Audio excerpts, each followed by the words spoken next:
how you convince yourself that what you did was right. It's for the rats, the one that stabbed their main dudes in the backs. I wonder how you even live life after that, rats. How you sleep at night, how you convince yourself that what you... I don't belong to the government, I don't belong to the mob, and I'm fighting another 110-year case. And it led me in that direction. I asked for a meeting, I went in, I had a meeting. Then it was kind of odd, the meeting, because it really didn't amount to much of anything. It was information that I knew couldn't be brought any further. In fact, looking back now today, over 10 years, has anybody other than myself ever been inconvenienced as a result of that? Name one person. If you can name one person that was inconvenienced as a result of that meeting, I'll throw myself on the mercy of anybody who wants me to. Not one individual was ever charged with crime, was ever even subpoenaed, but as a result of the things that I had said, nothing ever happened, and I knew nothing could happen without me. That being said, okay, from now until I take my last breath on this planet, I'm going to regret that decision. Because to me, it showed a moment of weakness. It showed weakness on my part. What he fails to tell you is Danny Marino took a plea deal after that 302. All right? So that's one person right there that was definitely affected. And all the bullshit and story twisting in the world ain't going to save that, because we all know the guys are pros at that. It's a moment of weakness. It showed weakness on my part. It stays right here in the middle of my heart. It bothers me. I can't even have discussions about it. I wouldn't discuss it with Charlie, my attorney and friend. If he brings it up, I don't want to hear about it. I don't want to hear about it because it bothers me that much. Think about this. Why does it bother him that much if supposedly all his co-defendants and the so-called mob knew what he was doing? Nah, it's his conscience that bothers him. That's what bothers him, because he knows he's a rat. And just give you a better idea, Frank, okay? And again, I'm disappointed in myself because it was a bad time for me.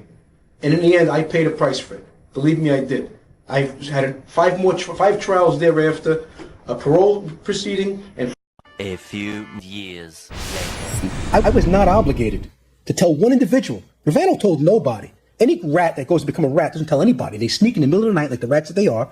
They crawl out of their cell. They leave a note. Marshals come and get them and bring them over. I told 7, 8, 9 people. My co-defendants knew. Everybody knew I was going in.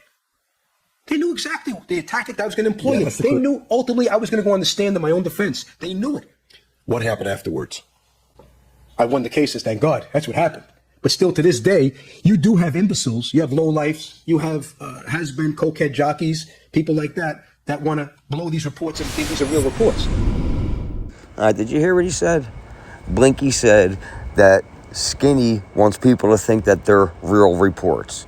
Yes, they are real reports.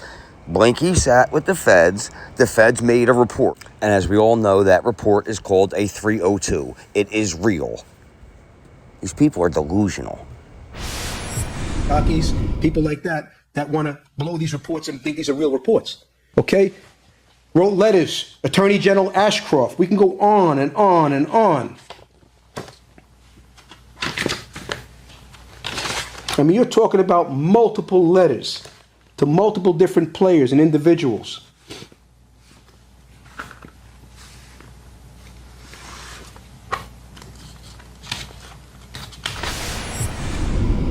I don't know what these letters prove, because he doesn't explain it, of course. They're always so vague about everything. Just crazy. They even had an article leaked to the paper that this was a scheme that I created. They called it Junior's Mob Exists Scheme. And this right here is my only regret on this YouTube bullshit. Because his sister, the liar that she is, had us all fooled that he had some kind of scheme plan going and all his friends knew about it. It was all bullshit. None of us knew how to go on Pacer or look up 302s. We were all new to the internet, but we just believed her because we thought she was her. We thought we were friends. Bad mistake.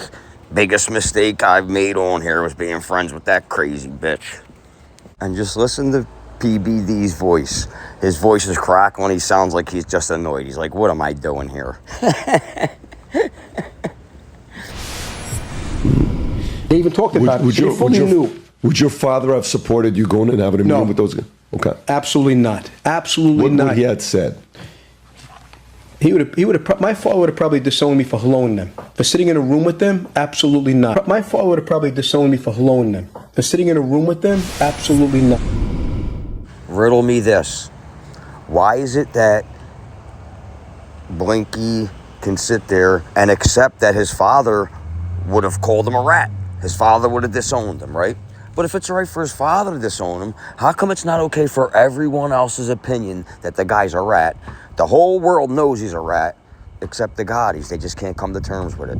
I don't understand. You just heard him say that if his father wouldn't allow it, then I guess the whole world wouldn't allow it, right? I mean, am I crazy? Just common sense, but something the Gottis don't have is common sense, obviously. It's just ridiculous. And not only ridiculous, it's just embarrassing. How isn't the guy embarrassed? Like, how aren't they embarrassed? I don't understand it. They go on TV, they go on podcasts, and they lie. To protect what? Who cares? The guy's a rat. There's plenty of rats. That's the life of rats. So I don't understand what the big deal is. But there you have it. So have a good day. I'll talk to everyone later. Thank you. Leave me a comment. Let me know what you guys think about all this craziness.